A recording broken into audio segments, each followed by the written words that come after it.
ஒரு நெஞ்சு பதபதைக்கிற ஒரு சம்பவம். பீகார்ல இருந்து ஒரு ஃபேமிலி வந்து வேலைக்கு வந்திருக்கு. அந்த ஃபேமிலிய அழகா என்ன அடிச்சு கொன்னு பொட்டலங்கட்டி அந்த பெண்ணை கற்பழிச்சு ஒரு பச்சை குழந்தைய சுவத்துல அதாவது அடிச்சு பால் அடிக்கிற மாதிரி அடிச்சு கொண்டிருக்காங்க. இது வந்து முழுக்க முழுக்க போதையினால மட்டுமே அப்படிங்கிறது உறுதி செய்யப்பட்டிருக்கு. போதையினால எத்தனை குற்றங்கள் நடக்குது அப்படிங்கிறதுக்கு இதெல்லாம் சாட்சி. இவங்களுக்கு நீங்க வழக்கு போட்டு விசாரணை பண்ணி பிரியாணி வாங்கி கொடுத்து அப்புறம் அவங்கள கஸ்டடியில வச்சு தண்டனை வாங்கி தர போறீங்களா? கண்ட உடனே சுட்டுருங்களேன், தெரிஞ்சு போச்சுல இவங்க தான் பண்ணிட்டாங்கன்னு. பயமாவது இருக்குல்லங்க. ஒண்ணு போதையை ஒழிக்கணும், இல்ல சட்டம் கொஞ்சம் ரொம்ப ஸ்ட்ராங்கா இருக்கணும். தப்பு செஞ்சா கொன்றுவாங்கடா அப்படின்னு.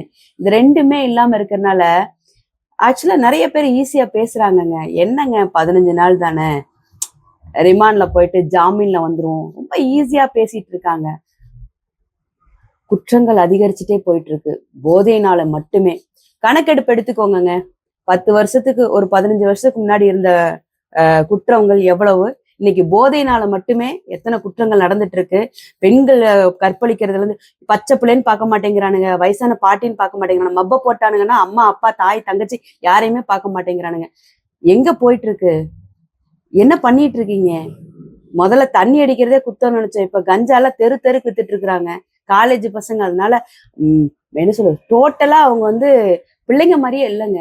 எல்லாமே ஒரு மாதிரி ஒரு மார்க்கமா இருக்காங்க. அவங்க பயமா இருக்கு தெருவுக்குள்ள தெரியறதுக்கு.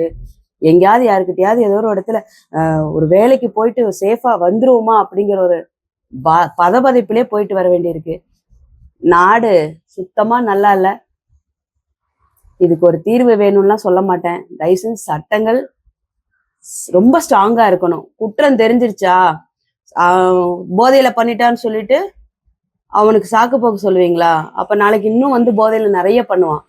போதையை வச்சுக்கிட்டு நீ எத்தனை பேர் இந்த மாதிரி வேலை பண்ண போறீங்க? தயவு செஞ்சு இதுக்கான ரொம்ப இந்த 3 பேர் பண்ணிட்டாங்க, இந்த 4 பேர் பண்ணிட்டாங்க, அதுவும் இதெல்லாம் வந்து தாங்கக்கூடிய சக்தி இல்லைங்க. எப்படிங்க பாவம் ஒரு குடும்பத்தை வச்சு பொழைக்கலான்னு வந்த 21ஆம் தேதி தான் வந்திருக்கிறாங்க. 4 நாள் 5 நாள் உயிரே போயிடுச்சுன்னா